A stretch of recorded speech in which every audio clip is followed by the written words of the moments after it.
So this is a transformer which is available in our laboratory. So its capacity is 1 kVA, and one side it is 230 volts, and other side it is having several combinations, like 50% is of 230, and 105% is of 230, and similarly 86.6% is of 230.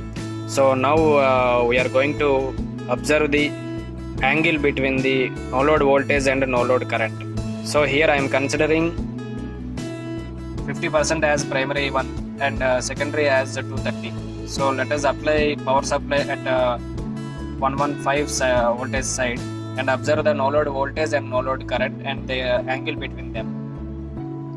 This is the practical connections of transformer.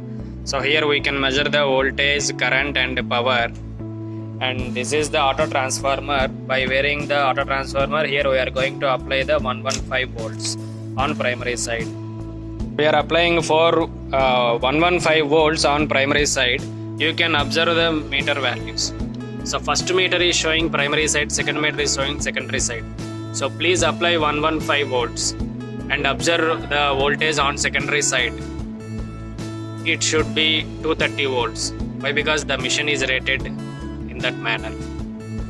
So now the voltage is 108. You can observe it is almost double.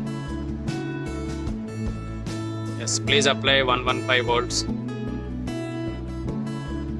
So now the machine is under no load condition. Yes, perfectly it is at 115. The voltage is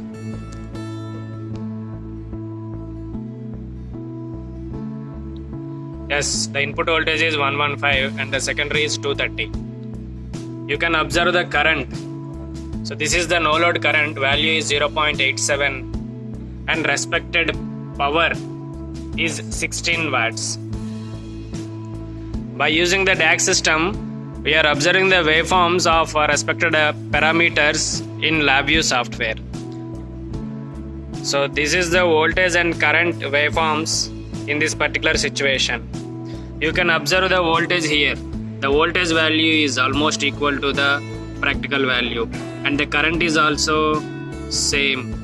You can observe the power also. Power is also same. This is the voltage waveform, which is in pure sinusoidal, and this is the current waveform.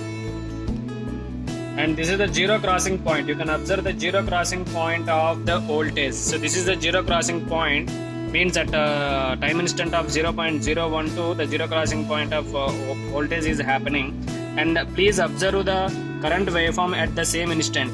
At 0.012 time the current waveform is at a negative peak.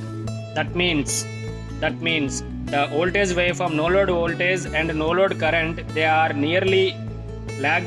The lag is nearly 90 degrees. So this is the zero crossing point and this is the peak negative point. So you can observe the phase angle between these two waveforms. And here the and one more thing, the volt point. So this is the peak of voltage waveform. So at peak instant of voltage waveform, the current waveform is almost zero. That means the voltage waveform and current waveform both are having 90 degrees phase shift. And you can observe the current waveform is lagging with respect to the voltage waveform.